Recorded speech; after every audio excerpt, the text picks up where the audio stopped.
Muy buenas tardes. Nos da muchísimo gusto que nos acompañen en este segundo día de actividades en el marco del Festival Internacional de Cine de Morelia. Y bueno, es un gran honor el hecho de que un amigo tan querido, admiradísimo, Rodrigo Prieto, pueda tener una conversación con Eric Estrada y pues sobre esta plática sobre varios aspectos de Pedro Páramo, su carrera, en fin, es un gran regalo para el festival el que nuestro querido y admiradísimo Rodrigo pueda conversar, así que pido un aplauso para él y para Eric, por favor.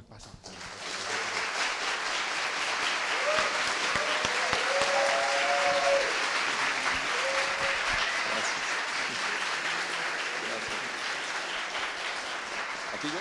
¿Dónde quieras? Pues bueno, hola, muchas gracias por venir. Yo soy Eric Estrada, tendré el honor de platicar con Rodrigo ante ustedes y luego tendremos una plática entre todos. Entonces, de nuevo, un aplauso. Rodrigo, bienvenido. Gracias. Un aplauso a Rodrigo, por favor. Gracias. Gracias a todos. Y pues bueno, vamos a darle a lo que hay que darle, que creo que es Pedro Páramo. Creo que mucha gente vio la película anoche, estoy seguro que mucha gente la va a volver a ver. Yo ya llevo 2, entonces empezar yo creo que por ahí, porque si luego vamos hacia atrás en tu carrera, creo que puede ser una lluvia de información bien bonita. Yo soy un admirador grande de tu carrera y cuando platicábamos hace unos días sobre el origen de este Pedro Páramo, me decías que la pregunta fuerte sobre cómo sale el proyecto, sabiendo que antes te preguntaban cómo es que pudiste lidiar con Los Asesinos de la Luna y Barbie al mismo tiempo, que fueron películas que tuviste que levantar a la par. Tú me decías, la pregunta fuerte es cómo pude, además de Los Asesinos de la Luna y Barbie, empezar a trabajar en Pedro Páramo. Es decir, eran 3 proyectos corriendo en paralelo en los cuales creo tuviste mucho éxito. Entonces, creo que por ahí creo que la gente puede empezar a entender el trabajar que hay, no solo detrás de una película, sino de las 3 y de lo que tú puedes hacer con ellas. ¿Cómo pasó esa carrera de 3 caballos? Pues gracias, Eric, y gracias a todos por asistir. Muy emocionado de estar aquí. Sí, efectivamente, eso sí fue un gran reto, porque cuando estaba yo en preparación para la de Asesinos de la Luna en Oklahoma, fue cuando recibí la llamada de esta propuesta de pues, dirigir Pedro Páramo. Stacy Persky, aquí está Stacy, me llama.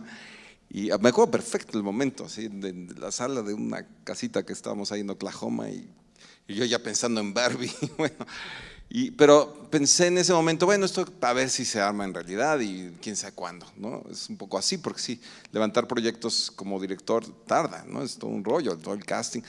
Deja tú eso, ¿no? Generalmente hay que conseguir financiamiento y todo esto, pero esta ya tenía luz verde ya. Entonces, pues sí, fue como dividir la mente y incluso ahí mismo en Asesinos de la Luna, pues yo estaba en conversaciones con Greta Gerwig durante la preparación de Killers of the Flower Moon sobre Barbie. Llegó un momento en que le tuve que decir, estoy a punto de empezar a rodar, ya no puedo hablar de Barbie porque pues sí, me tengo que concentrar en esto y cuando haga Barbie me concentraré totalmente en Barbie, lo cual fue una mentira al final de cuentas, porque mentira piadosa,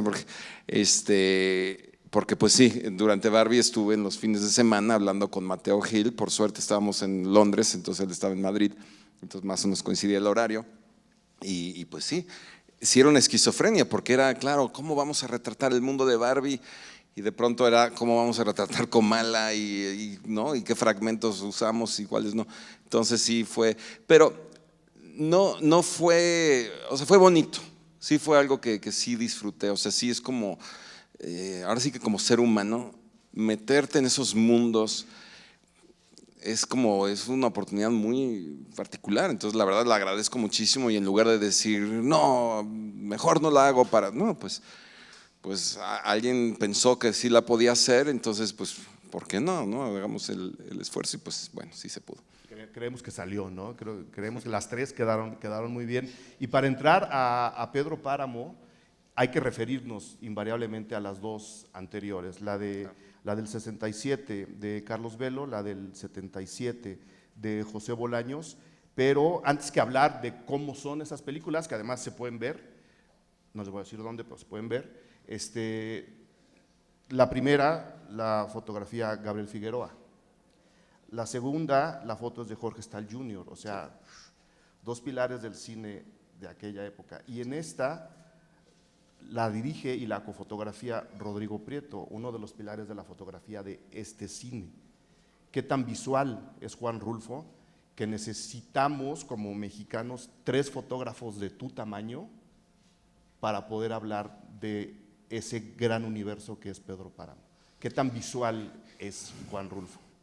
Pues sí creo que fue una intuición interesante por parte pues sí, de Stacy Persky, Rafa Ley y Francisco Ramos, ¿no? De decir, bueno, pues busquemos a ver si Rodrigo Prieto la quiere hacer. Quiero suponer que justo por eso mismo, esa intuición de que Rulfo, obviamente su lenguaje es muy poético y muy sonoro también, pero él mismo era fotógrafo y ha tomado unas fotografías increíbles a lo largo de toda la República, que se convirtió en un referente importante para la película. Utilizamos muchas de sus fotografías como inspiración, así como Manuel Álvarez Bravo y Flor Garduño y en fin, muchos fotógrafos, esos fueron unos referentes importantes.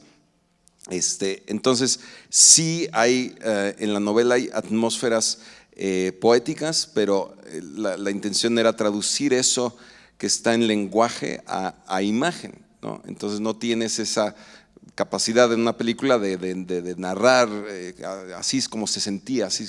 Entonces, ¿cómo se siente? Pues con la fotografía das esos sentimientos. Entonces me apoyé de Nico Aguilar, entonces juntos hicimos la fotografía porque sí pensé, no es cualquier película que pueda yo fotografiar y dirigir, sabía yo que era un reto muy grande, entonces por eso fue que llamé a Nico y tomamos el reto en conjunto, pero sí para mí el tema visual sí era importante por lo que estoy diciendo, ¿no? Que era cómo narrar emocionalmente la película a través, obviamente, las actuaciones y los personajes y el ambiente creado con el diseño de producción, el vestuario, todo eso, ¿no? Pero también la luz es como, o el encuadre y el movimiento de cámara, son palabras, ¿no? Es decir, cuando diseñas un plano de una manera u otra, es expresivo, ¿no? Si estás lejos, si estás cerca, si te mueves, si no te mueves, estás diciendo algo, es un lenguaje. Entonces, pues el lenguaje literario es la novela y ahí está, ¿no? Y ahora, bueno, pues aprovechamos el lenguaje literario y hacemos un lenguaje cinematográfico, agradeciendo enormemente a la familia de Juan Rulfo de permitirnos, ¿no? hacer esto y como he dicho varias veces, para mí es una interpretación, obviamente, de la novela, no la sustituye. Hay gente que se siente casi ofendida que nos hayamos atrevido, ¿no? a hacerlo. Yo digo, ¿por qué?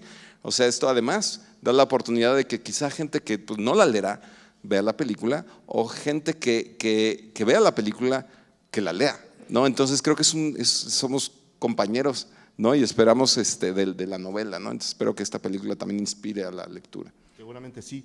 Y en esa plática pequeña que tuvimos, mencionabas también que hubo mucho de la tecnología que te permitió hacer lo que habías imaginado para la película.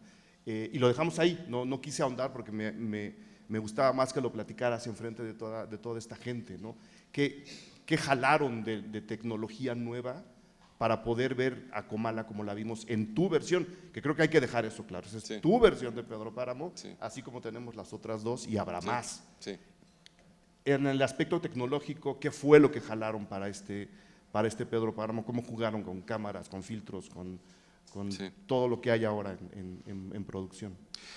Pues sí, nuevamente hablando del lenguaje y las descripciones en la novela, ¿no? La Doloritas, la madre de Juan Preciado, habla de esta Comala, la habla de una manera, claro, muy poética, de cómo era, cómo ella recuerda a Comala, llena de árboles y verde y con el olor a la miel, y en fin, ¿no?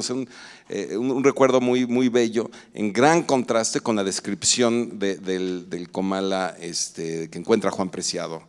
Entonces, eso no está nada fácil hacerlo en términos simplemente de plan de rodaje y de todas estas cosas. Entonces sí hicimos un trabajo importante en cámara de diseño de producción, donde teníamos que encontrar la forma de filmar una calle de Comala con fachadas falsas para hacerlo en Armadillo, en San Luis Potosí. para hacer ver la Comala, digamos, funcional, con el pueblo viva. Y después teníamos que irnos a filmar otra cosa por unos 2, 3 días para luego regresar. Ya habían quitado las fachadas falsas y era una calle que escogimos particularmente por estar básicamente derruida, ¿no? Entonces eran ese tipo de retos físicos, pero al mismo tiempo pues está la vegetación, que eso sí hubiera sido totalmente impráctico filmar en distintas épocas del año, por ejemplo. Entonces ahí nos apoyamos con efectos visuales para lograr pues crear la sequía o crear lo contrario, ¿no? O por ejemplo, encontrar un lugar donde yo imaginaba cuando Abundio y Juan Preciado llegan y hablan de Comala y por qué se ve tan abandonada, ¿no? ¿Qué pasó? Y entonces Abundio le dice, no, allá no vive nadie, ¿no? Entonces encontrar un lugar donde se pudiera ver en un valle, ¿no? Y estuviera un pueblo ahí, pues bueno, eso no existe. Entonces encontramos más bien la orografía, ¿no? Este lugar pedregoso, seco, donde están estos dos personajes, pero el pueblo en sí pues es creado digitalmente. Entonces de alguna forma esta es la oportunidad, la primera vez que creo que se puede ver en el cine esta transición de Comala abandonada y Comala en vida, y también los personajes mismos, ¿no? Hay un paralelo obvio entre lo que está pasando, cómo se va derruyendo, cómo va envejeciendo la misma Comala y cómo se va destruyendo, y los personajes pues también van pasando los años. Entonces claro, con maquillajes prostéticos desde hace mucho tiempo pues se logra la edad, pero rejuvenecer, ahí está. Digo, si se pudiera hacer con maquillaje, imagínate cómo nos veríamos todos.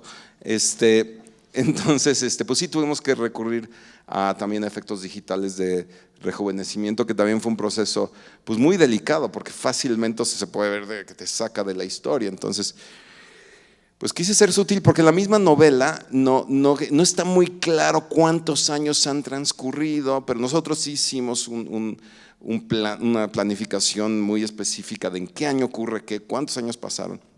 Entonces eso sí requería de que cuando Pedro Páramo conoce a Fulgor estuviera en sus 20s y principios de los 20s. Entonces en realidad hicimos un Pedro Páramo que en realidad no se ve de 20 años, pero pues no se ve de 40 y algo, ¿no? Se ve pues, quizá de 30, ¿no? Entonces era esta cosa de encontrar que estuviera la sensación del paso de los años y del tiempo, idealmente que no te saca de la historia.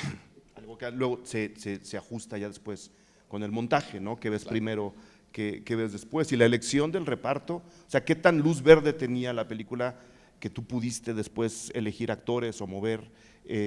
Porque esa es la otra, ¿no? Todo el mundo dice, ese no es Pedro Páramo, lo han dicho en las dos películas anteriores, claro. Y te lo digo, lo van a decir con la tuya, claro. Cada una es una versión diferente, pero esa cara de Pedro Páramo, ¿qué tan adelantada estaba o qué tanto metiste tú la mano? Sí, la verdad es que sí tuve libertad en todos sentidos, entonces el casting también es eso, pero yo no conocía a Manuel, entonces ahí sí me mencionó, oye, ¿cómo verías a Manuel García Rulfo? Pero no fue, queremos que sea él, ¿no?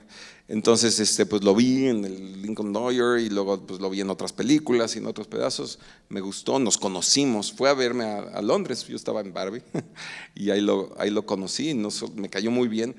Pero luego él me mandó audiciones, yo le dije, bueno, léeme esta escena, léeme esta otra escena, y luego yo le iba mandando, le pedía ajustes. Y la verdad es que sí me impactó mucho, o sea, sí dije, o sea, porque no solo es familiar de Rulfo, entonces trae esa sangre, o sea, literalmente tiene sentido con uno de los temas de la novela y de la película, que es qué traemos en la sangre. Entonces, Manuel también, así como Pedro Páramo, pues es descendiente de encomendaderos, ¿me entiendes? En Jalisco, o sea, es lo que es el personaje de Pedro Páramo, y entonces habla así porque es de Jalisco y entiende lo que es ser patrón, entonces le es natural, no tiene que pretender ser el patrón y decir las órdenes, sino que lo dice de una manera muy natural. Y a mí me ha tocado en mi experiencia de vida y de trabajo, pues conocer a gente de poder, ¿no? Gente pues sí, que detenta el poder. Y mi experiencia ha sido que hablan y dicen las cosas de una manera pues muy cotidiana para ellos, porque para ellos dar una orden es natural. Y yo encontré eso también en Manuel. Entonces, pues me dio el tipo físico también. y me dio el lugar también y me dio la conexión emocional. Entonces, pues bueno, eso era lo único que necesitaba. Y luego Tenoch también, ¿no? Me pareció también es una apuesta. Sí. Porque pues no se parecen tampoco, ¿no? Entonces era como, también eso es simbólico de México. Y por eso también me gustaba tener a estos dos actores, padre e hijo, y bueno, y luego también Noé, ¿no? Abundio, ¿no? O sea, no se parecen, sin embargo, tiene sentido porque así es México, ¿no? O sea, tenemos muchos tipos, entonces hay mucho simbolismo en la novela y en la película, pues también el casting mismo también va por ahí. Sí, que además es un rasgo distintivo también de las otras dos versiones. O sea, ya si juntamos las tres versiones de Pedro Páramo, todas tienen un reparto de lujo. O sea, sí, uno lee los nombres de actores y actrices y hay ahí talento para dar y regalar. Que por cierto, eso también para mí fue muy bonito porque justamente como es tan querida esta novela, todos los actores mexicanos querían estar en ella. Entonces, ¿te llamaron? Sí. Entonces veía muchas y muchos y de hecho sí, de pronto era difícil elegir porque habían muy buenos y muy buenas actores y actrices y era como, ¿y ahora qué hago? Porque está muy bien ella y ella también y ¿con quién me voy? Entonces a veces eran pequeñas cositas que me inclinaron hacia la elección, ¿no? O, pues sí, intuiciones también. Y finalmente estoy muy feliz con los que quedaron, ¿no? Pero sí, la verdad, quiero decirlo, ¿no? Hubieron muchos que pues no quedaron, pero no porque no hubieran sido excelentes, ¿no? Sino porque simplemente, pues bueno, mi sensación del personaje se iba más por lo que quedó en la película. Pero sí, ese proceso de casting, también las mujeres en esta película, o sea, traen algo. Justo antes me estaba diciendo alguien que los personajes femeninos en la novela y ahora en la película, podría parecer que todas son víctimas del patriarcado y de las circunstancias y pues que nada, esos son víctimas nada más. Pero estas actrices trajeron un poder a sus personajes que fue muy hermoso descubrirlo con ellas y luego verlo, ¿no? Estar viendo el monitor y ver, órale, con estas señoras. O sea, entonces eso me gustó mucho porque sí, uno puede decir, sí, los personajes son principales, son, ¿no? Juan Preciado y Pedro Páramo, pero bueno, o sea, todos los demás personajes trajeron que pueden ser protagónicos, ¿no? Y todas estas mujeres también. Entonces la película sí es sobre estos hombres, pero trae una presencia femenina que para mí fue muy hermoso descubrirla. Que creo que es el sello distintivo de esta, el peso y cómo los personajes femeninos se mueven en este mundo polvoriento de Comala. Ahora que hablabas de la conexión familiar, sí. También, y por lo menos yo así lo entendí cuando me enseñaron la película, había un pequeño clip tuyo en el que explicabas que volver a esa parte de México a rodar también significaba para ti algo a nivel familiar, era una especie de reencuentro también con tu propia familia, rodar ahí esa película en particular. Sí, no, es cierto, es cierto. Mi familia mexicana, de mi lado paterno, han sido muy radicales, ¿no? Hablando políticamente y en todos sentidos, muy lo blanco y lo negro, lo bueno y lo malo, ¿no? Entonces, ahí traigo detrás, ¿no? Generaciones de prietos muy cabrones. Entonces, pues es algo que yo llevo muchos años como tratando de entender, ¿no? Que hay en mi propia sangre, cosas que incluso no me gustan, ¿no? Y que he peleado, ¿no? En mi personalidad. Y entonces yo siento que Juan Preciado es parte de su viaje, ¿no? Encontrar algo que, caray, no me imaginaba que eso iba a ser Comala, eso iba a ser Pedro Páramo, ¿no? Y sí, mi abuelo nació en San Luis Potosí y ahí es donde filmamos en varios lugares de San Luis Potosí, como dije, Armadillo, estuvimos en la Hacienda Carranco, en fin, en otros varios lugares. Y curiosamente, pues yo solamente una vez antes había estado ahí en San Luis. Entonces, de alguna manera también era un viaje de eso, de ir a un lugar donde estuvieron mis antepasados.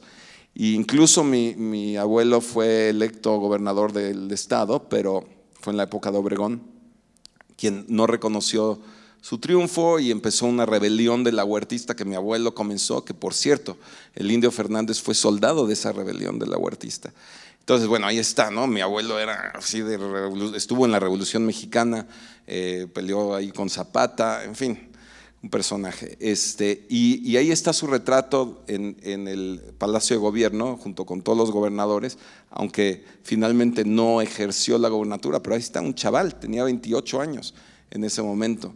Entonces fue muy curioso yo ver a ese jovencito, mi abuelo, ahí en ese lugar. Y bueno, en fin, pues sí, entonces ya sí fue un viaje también para mí. Para ti.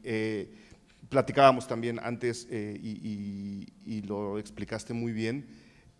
A la hora de que un fotógrafo se lanza a dirigir, yo le preguntaba a Rodrigo, ¿quién mandaba a quién? ¿El fotógrafo al director o el director al fotógrafo?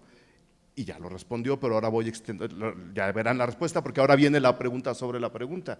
Sí, el director, en este caso, en tu caso, le mandaba al fotógrafo, que eran prácticamente la misma persona, aunque Nico estaba ahí al lado, pero fue el fotógrafo el que educó al director.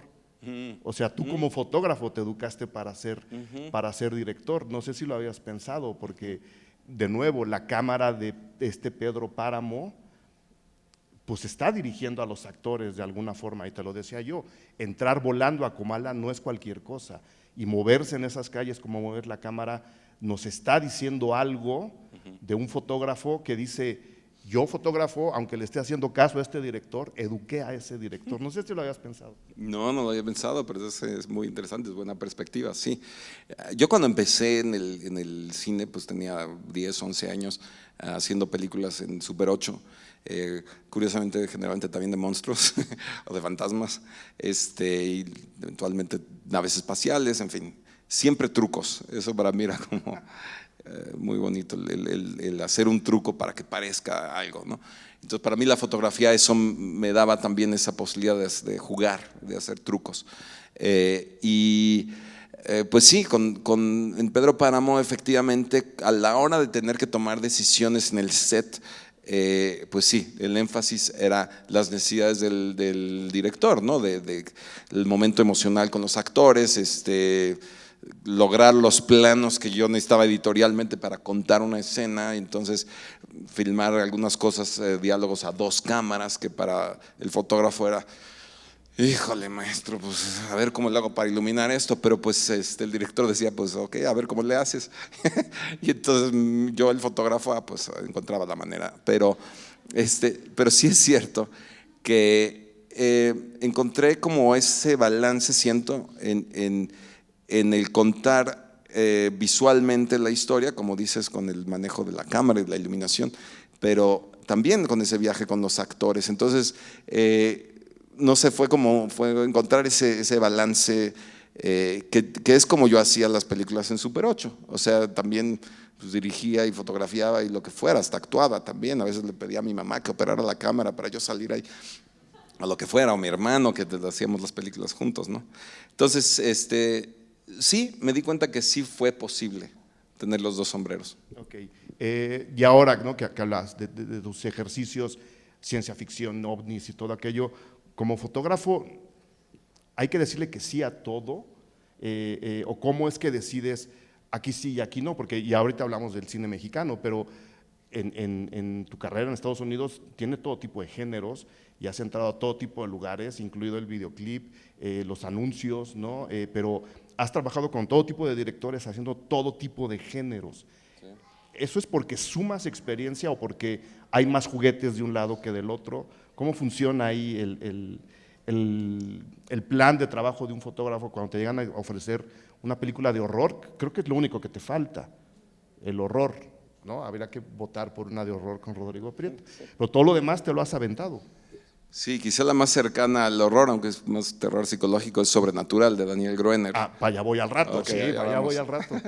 Pero sí, y documental, también he hecho documental, sí. ¿no? De todo. Con Oliver Stone, nada menos. Con Oliver Stone, sí. Pues cuando empezaba profesionalmente, sí agarraba todo.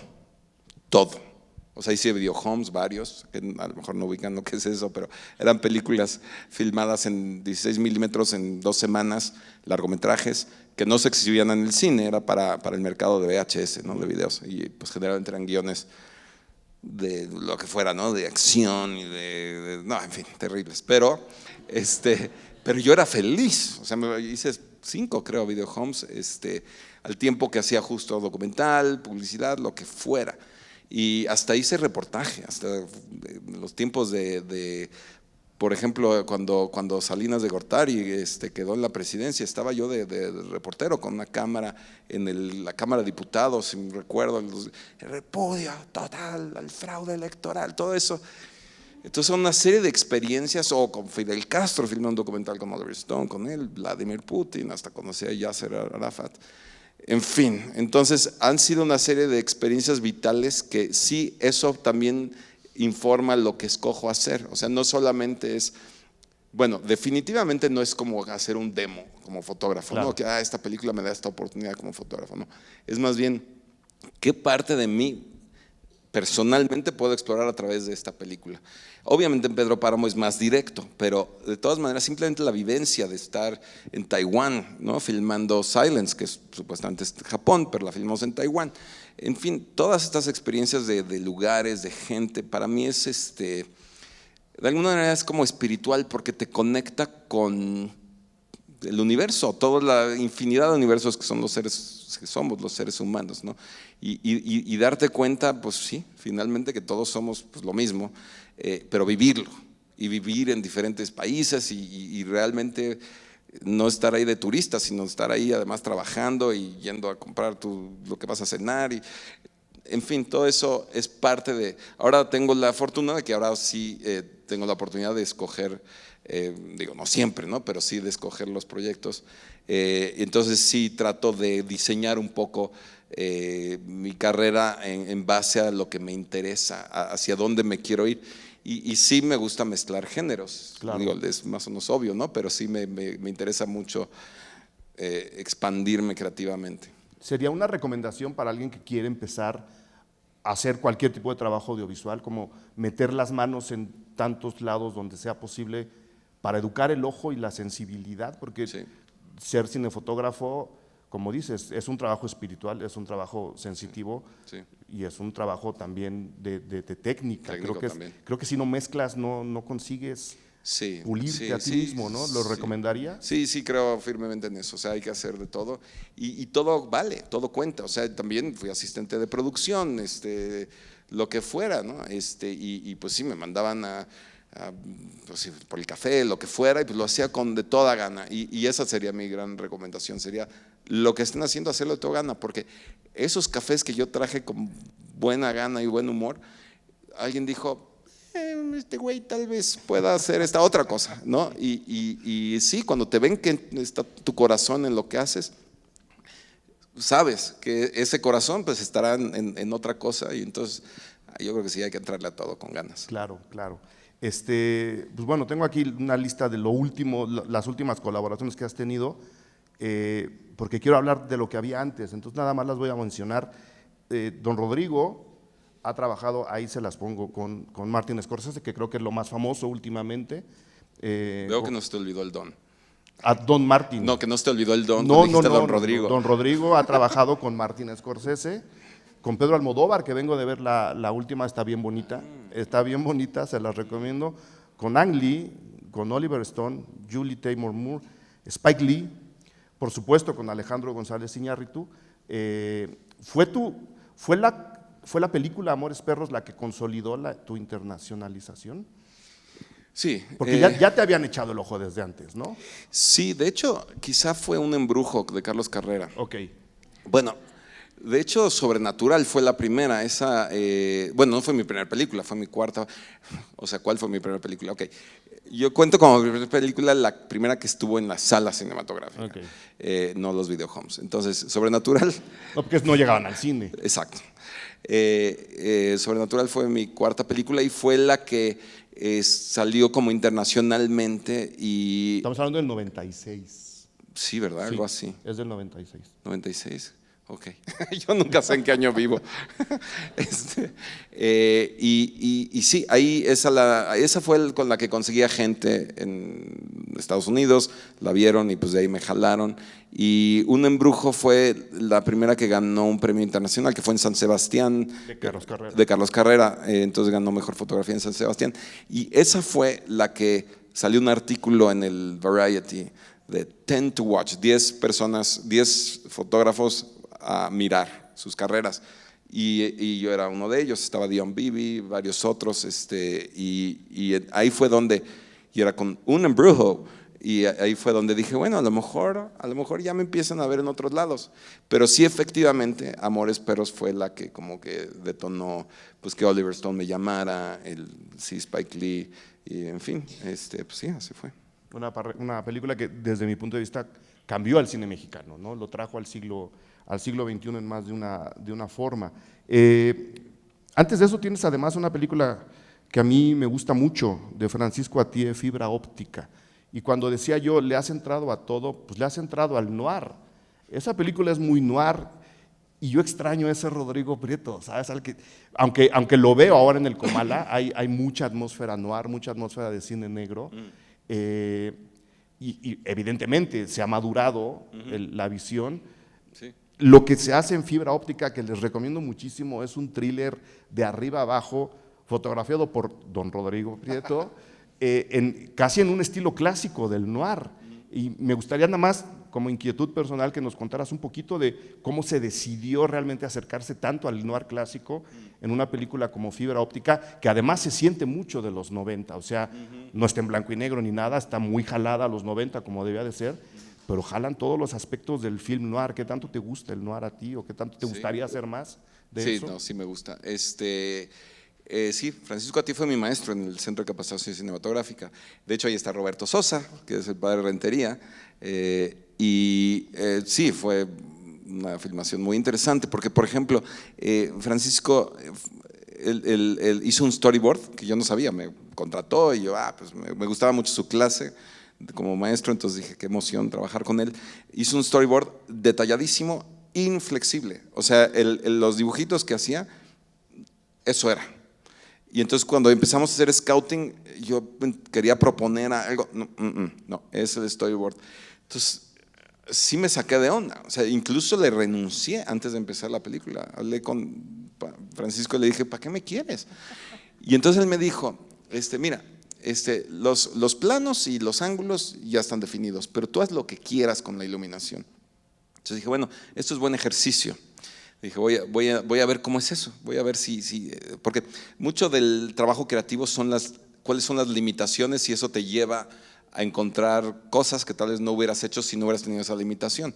Y en este caso la limitación, pues esto es el shot y punto. Entonces, pero sí tuve libertad en cuanto a la iluminación. Entonces, la onda noir no fue totalmente intencional, te soy sincero, fue solo una exploración de iluminación que me parecía adecuada a la película y a los momentos, y pues eso es lo que salió. Y efectivamente, pues claro, en los 90s y no había dinero y todo tenía que ser como fuera, pero muy rápido, pero por suerte estaba ya entrenado con los videohomes.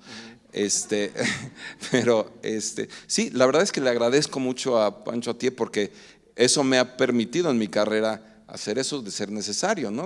Hay directores que justo quieren algo muy específico. Ang Lee también es muy específico con sus shots. Otros directores como con el mismo Iñárritu o Cameron Crowe o también cuando hice 8 Mile con Curtis Hanson, se apoyaban mucho en el fotógrafo, en este caso en mí, en diseñar los planos junto con ellos. Entonces, con Greta Gerwig también, Julie Taymor. Entonces, pero tengo la posibilidad, porque lo he aprendido, bueno, si lo que me toca es iluminar solamente, pues eso, y lo disfruto de una manera u otra, ¿no? Entonces, pero ahora lo bueno es que el director con el que trabajé en Pedro Páramo, sí me hacía caso, sí. Don Rodrigo Prieto. Don Rodrigo. Don Rodrigo Prieto, que es muy buena gente. Sí. Y ahora que mencionas lo de las limitantes, me interesa que nos cuentes un poco cómo sientes las limitantes contemporáneas, que pueden ser estas, ¿no? Que Ang Lee te diga, este es el tiro, ni el ángulo ni el plano se corrigen, todo lo demás.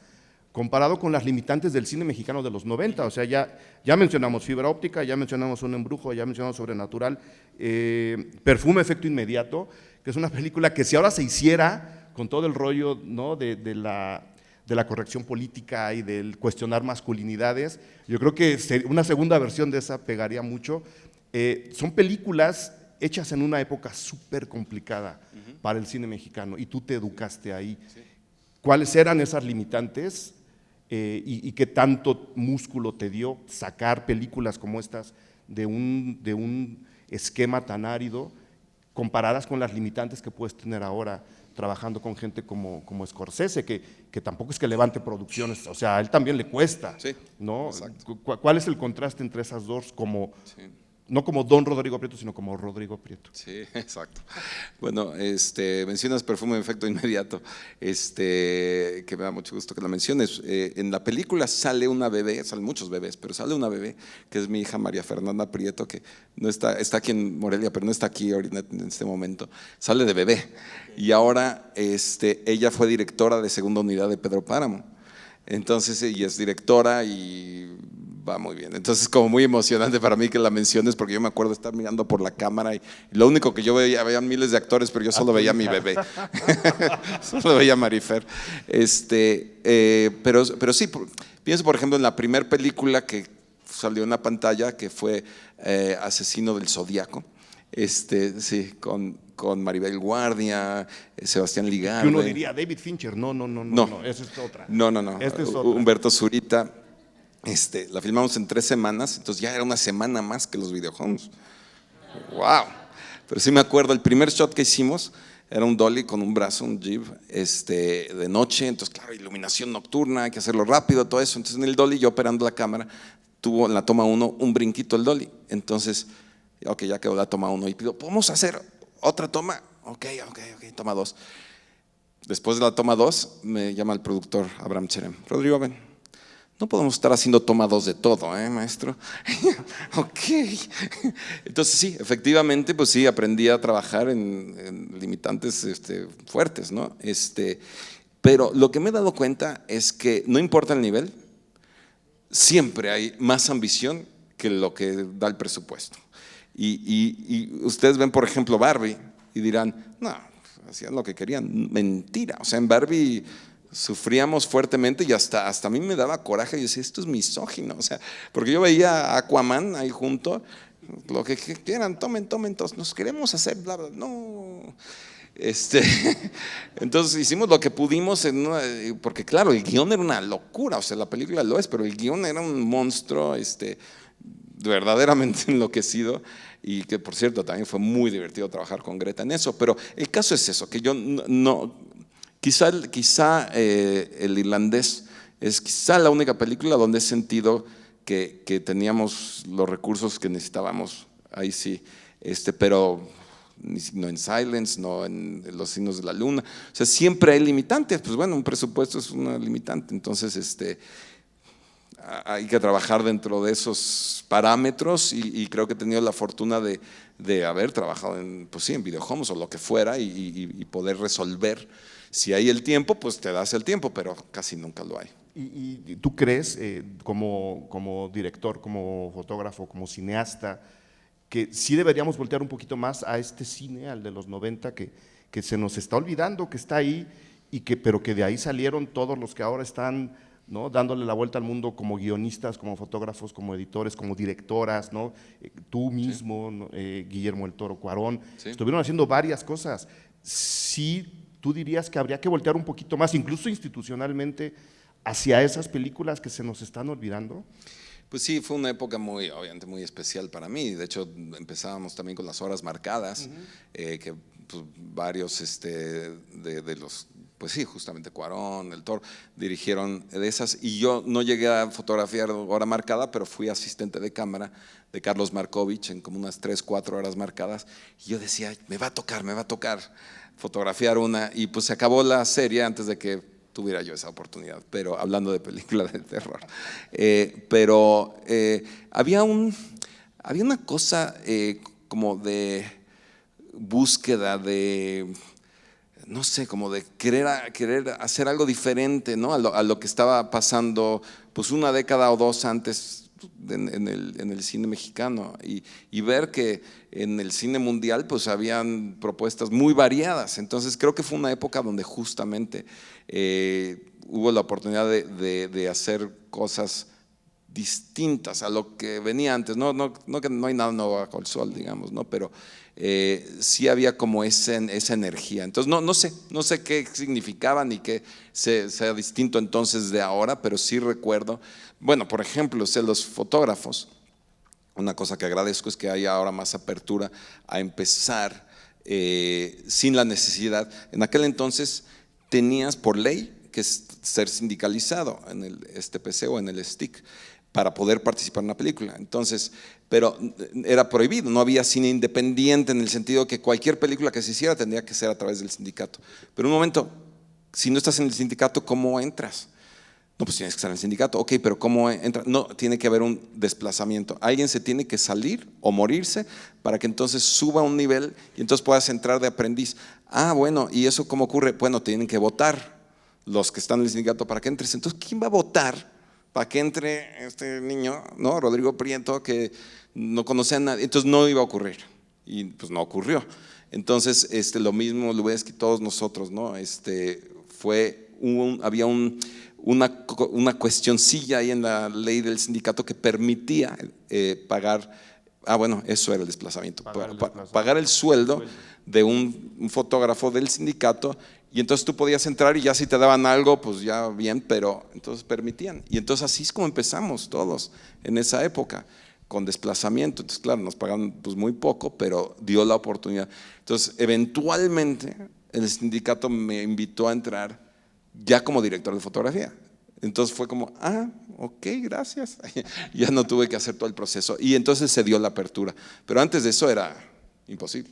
Pero las cosas salieron, ¿no? Salieron. Entonces, no sé, yo creo que habrá algunas preguntas por ahí en el público. Lo que no sé si hay micrófono. Entonces, Hablen fuerte. hablen fuerte y si pueden, levántense porque con las luces no les vemos. Entonces, los elijo yo de plano, ¿verdad? ¿O tú, Rodrigo? No, tú. Yo, allá creo que ahí junto, casi en la penúltima fila, alguien que trae camisa de mezclilla que acaba de voltear para atrás, ese eres tú. Tu pregunta fuerte y alto, por favor. ¿Tienes micro? Mira, gracias.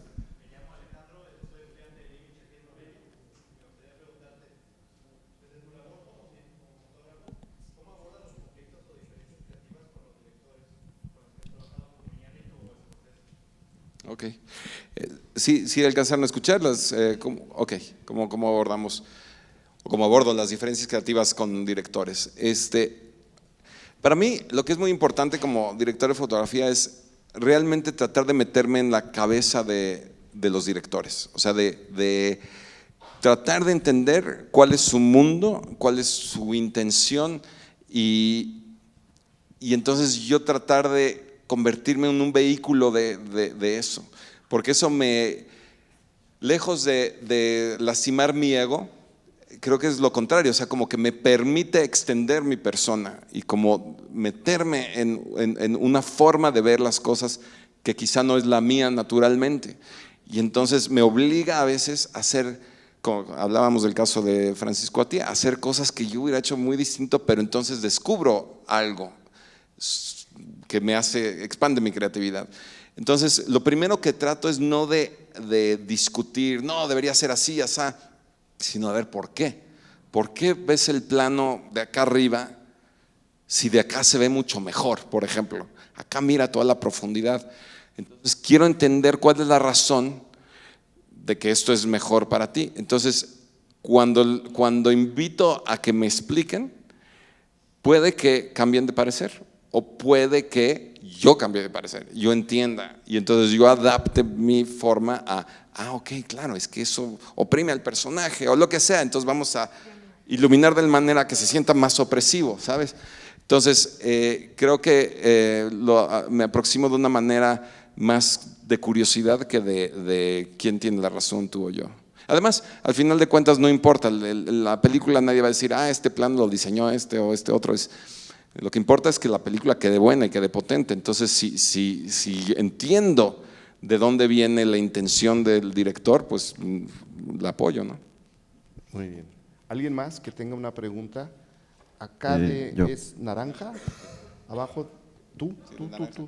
Hola, Rodrigo. Perdón. Bueno, si alguien ya tiene el micro y luego te lo pasamos a ti. Rodrigo, gracias por tu tiempo. Yo te quería preguntar, hace poco vi una entrevista de las épocas de Amores Perros donde mencionabas que particularmente no te encantaba la dirección al principio de tu carrera porque tenías que esperar al fotógrafo. Me gustaría saber ahora con este proyecto cómo ha cambiado tu percepción. ¿Cómo? ¿Que yo tenía que esperar al fotógrafo? Sí, que era una de las razones por las que tal vez no te interesaba tanto la dirección muy al principio. En esos años. En esos años. Quisiera saber si cambió. Ok, ya entendí. Sí, no era que esperar al fotógrafo, sino, ok, cuando estaba en el CCC, por ejemplo, recuerdo pues, en mi ejercicio de primer año, que por cierto, un maestro mío, Sigfrido Barjau, cuando vio Pedro Páramo, dijo, aquí hay muchos paralelos a tu corto de primer año, que eran cortos de 6 minutos sin diálogo, tenía que ser pura imagen, todavía no nos permitían utilizar el sonido, ¿no? Entonces había que inventarse una historia con imagen, y era la historia de un niño con su papá y la papá al niño y una historia de muerte y en fin, con también un momento terrorífico como el que vive Juan Preciado. Ahí está la de terror germinando, ahí viene la de terror de Don Rodrigo. Totalmente. Entonces fue un paralelo interesante, pero justo en ese ejercicio disfruté de hacerlo, pero sí, yo tenía que, pues bueno, poner la escena y luego, bueno, esperar a que, en ese caso fue Jorge Ramírez, que está aquí también con una película que él ha dirigido, director, pero en este caso era mi fotógrafo. Pues esperaba que Jorge hiciera lo suyo.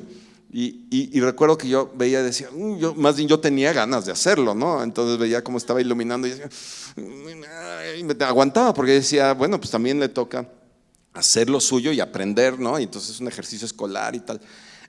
Pero me di cuenta que me divertía mucho, aunque disfruté Duerme hacia mi niño, así se llamaba ese corto, disfruté mucho de no parar, es decir, estar en el set todo el tiempo activo.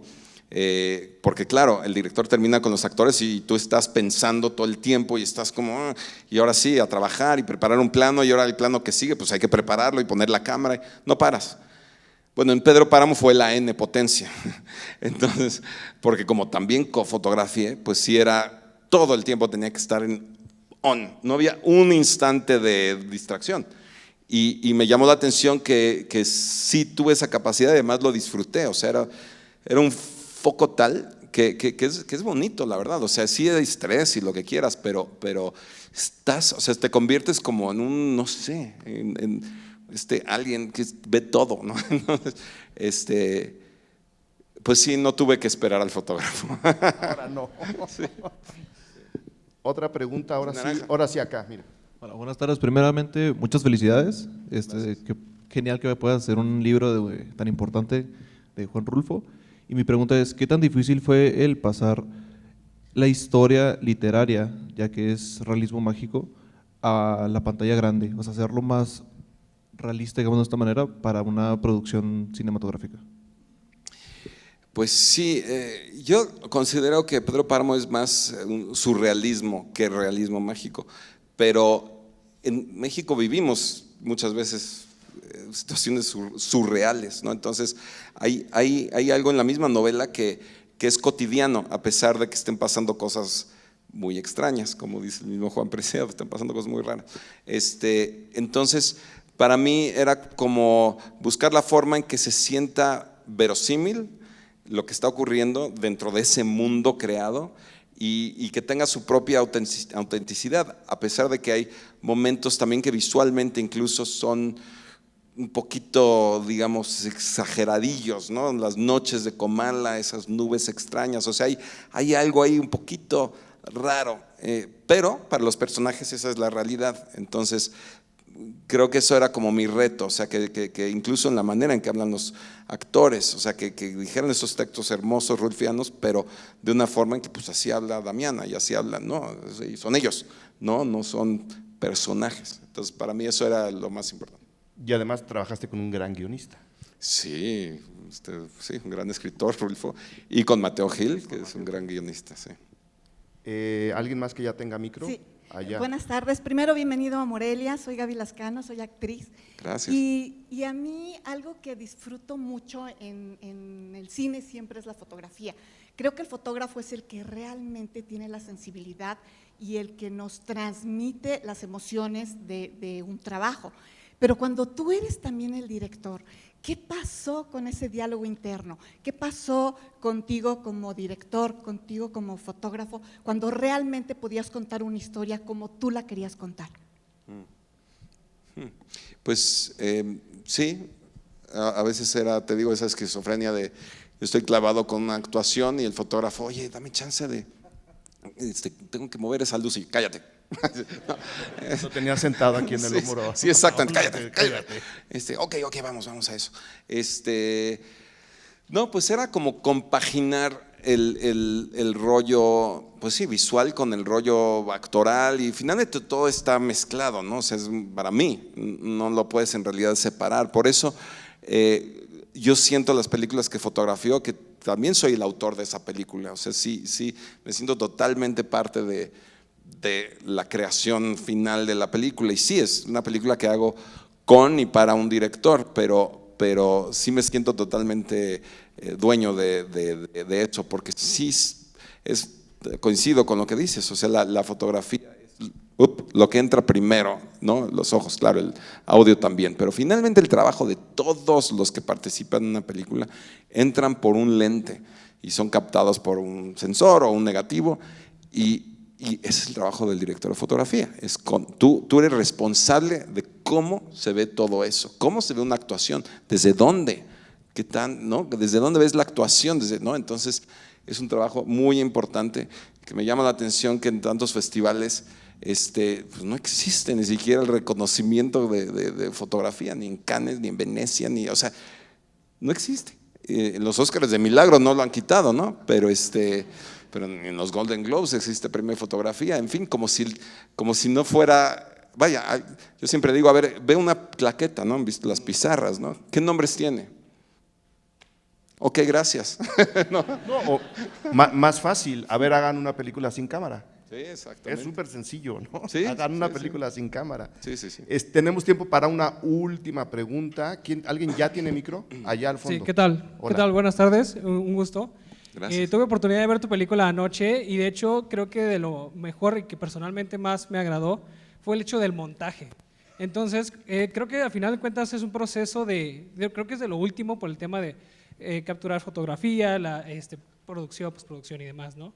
Pero ¿tienes algún proceso o ya tenías pensado como el resultado final del montaje? Porque hay ciertas escenas, digo, para no spoilear ni nada, que de alguna manera el montaje, sobre todo los recuerdos que tiene Pedro Páramo, como que visualmente, además de las secuencias y la duración y demás, sí el intercalar esas secuencias que en un primer momento vimos, pero volverlas a ver en un final, creo que de alguna manera aportan mucho a un sentido narrativo de la historia, ¿no? Entonces, lo que quiero preguntarte, y sin redundar tanto, es ese montaje final, ese corte final, ¿lo tenías ya preestablecido o se te fue acomodando conforme editabas la película? Gracias. Ok, gracias. Muy buena pregunta sobre el montaje y la edición.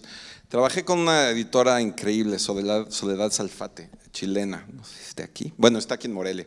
Y para mí fue un descubrimiento que yo pensaba, yo voy a poder editar esta película, yo la podré editar solo. Porque sí diseñé los planos pensando en la edición y en el montaje, como obviamente también el guión, lógico, ¿no?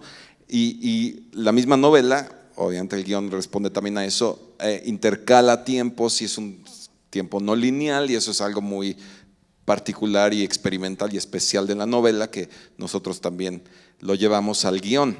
Pero en el montaje también habían posibilidades, siempre las hay infinitas, ¿no? Especialmente en una historia de este tipo.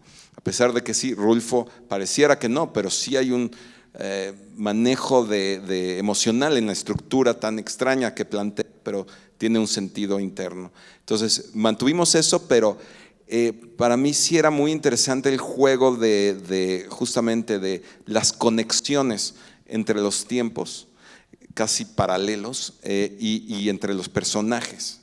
Por eso repito también planos. Hay planos que son idénticos, junto de Abundio y de Juan Preciado, de Pedro Páramo y Juan Preciado. O sea, hay planos igualitos en diferentes épocas, simplemente por conectarlos, ¿no? Visualmente.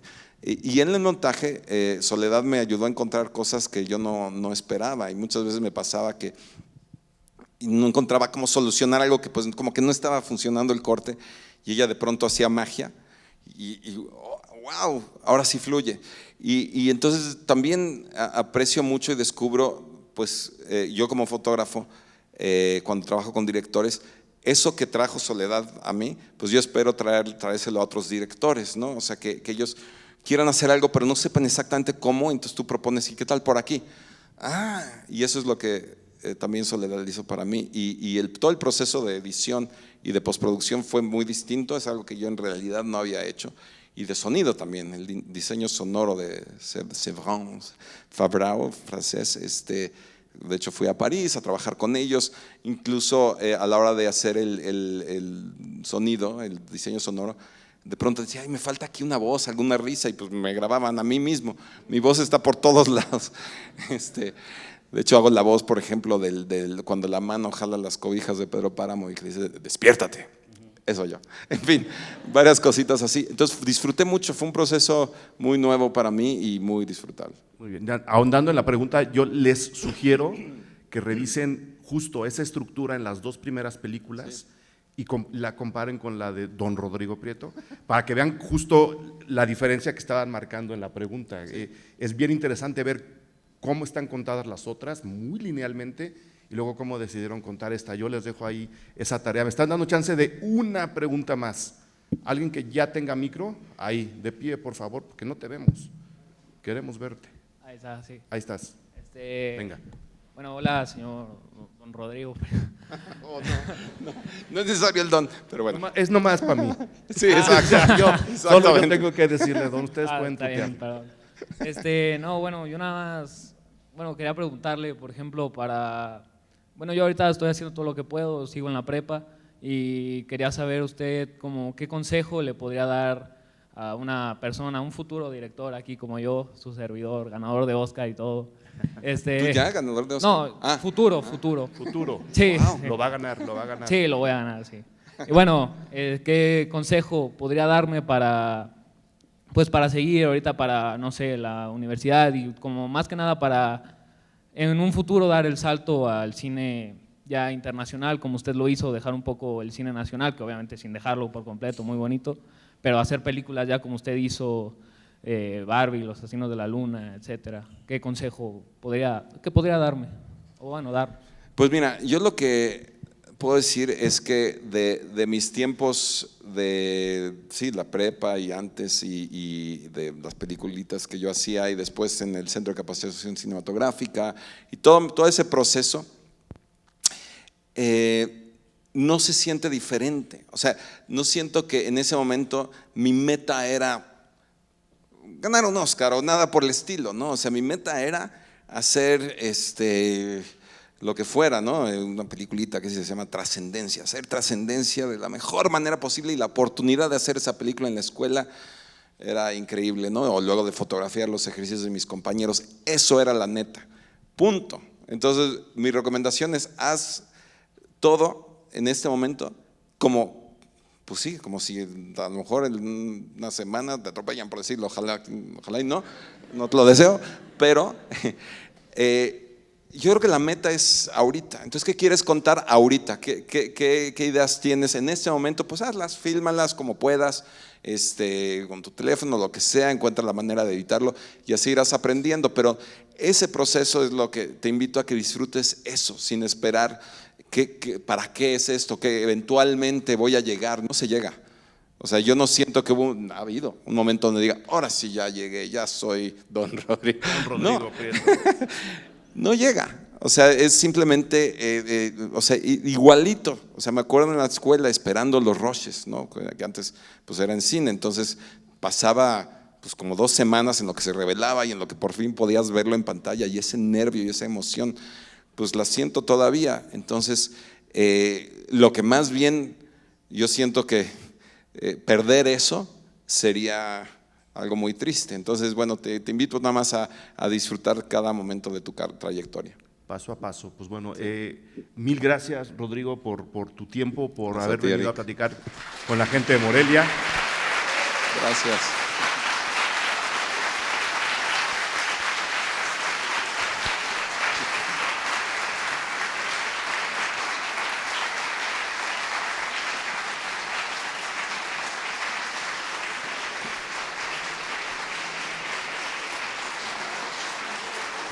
Gracias.